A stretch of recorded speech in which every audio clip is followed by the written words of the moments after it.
अनाथ बाघ का बच्चा बना जंगल का राजा। एक जंगल में बहुत सारे जानवर रहते थे। इस जंगल की खास बात ये थी कि यहाँ के सभी जानवर एक दूसरे के प्रति बेहद प्रेम की भावना से रहते थे और इसी के चलते उस जंगल में बहुत ज्यादा सुख शांति थी। एक बार की बात है, उस जंगल में भोलू नाम का एक हाथी रहता था और सैर करते हुए अचानक उसके पैर के नीचे किसी के बच्चे की चीखने की आवाज आई। जब भोलू हाथी ने नीचे देखा तो वहाँ बाघ का एक छोटा सा बच्चा बिल्लू था। बिल्लू देखने में बहुत ही क्यूट था, पर वो डर से वहाँ सहमा हुआ था। भोलू हाथी ने उसे देखा और उस पर उसे दया आ गई।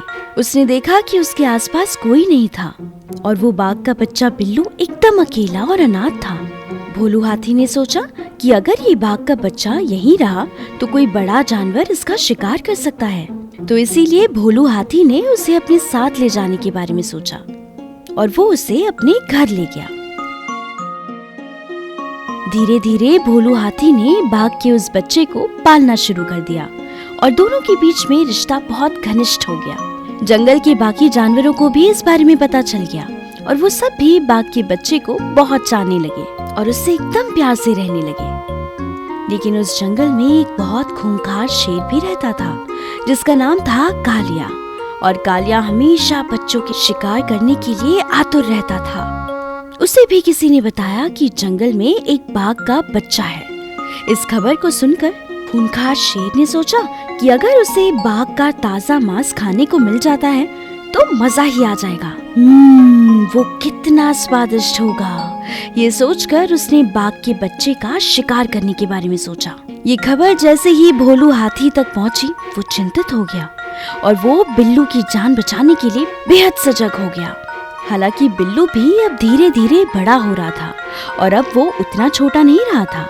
धीरे धीरे वो एक ताकतवर और शक्तिशाली बाघ का रूप ले रहा था।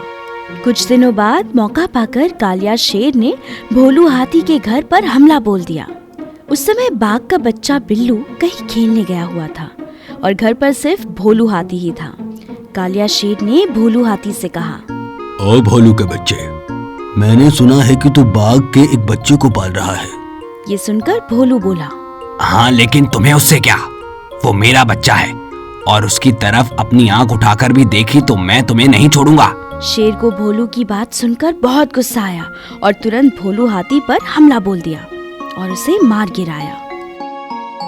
इसी समय जब बिल्लू अपने घर वापस लौटा तो उसने देखा कि उसका पालन करने वाला भोलू हाथी मर चुका था।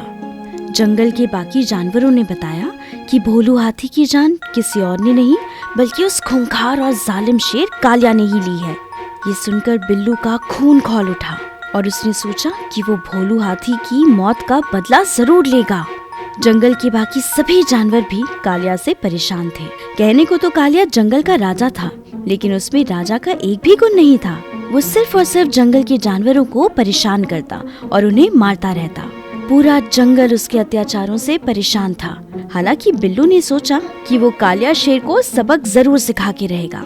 वैसे बिल्लू अभी उतना बड़ा नहीं हुआ था कि वो शेर को टक्कर दे सके, लेकिन बिल्लू को जंगल के बाकी जानवरों का समर्थन प्राप्त हुआ और उन सभी ने मिलकर एक योजना बनाई। एक दिन बिल्लू ने सभी जानवरों को उनके हिस्से का काम सौंपा और उस कालिया शेर के घर की तरफ चल पड़ा। उसके घर के बाहर जाकर बिल्लू ने उस शेर को ललकारा और कहा, कालिया शेर कहाँ है? बाहर निकल, अगर तुझमें हिम्मत है तो मेरा सामना कर।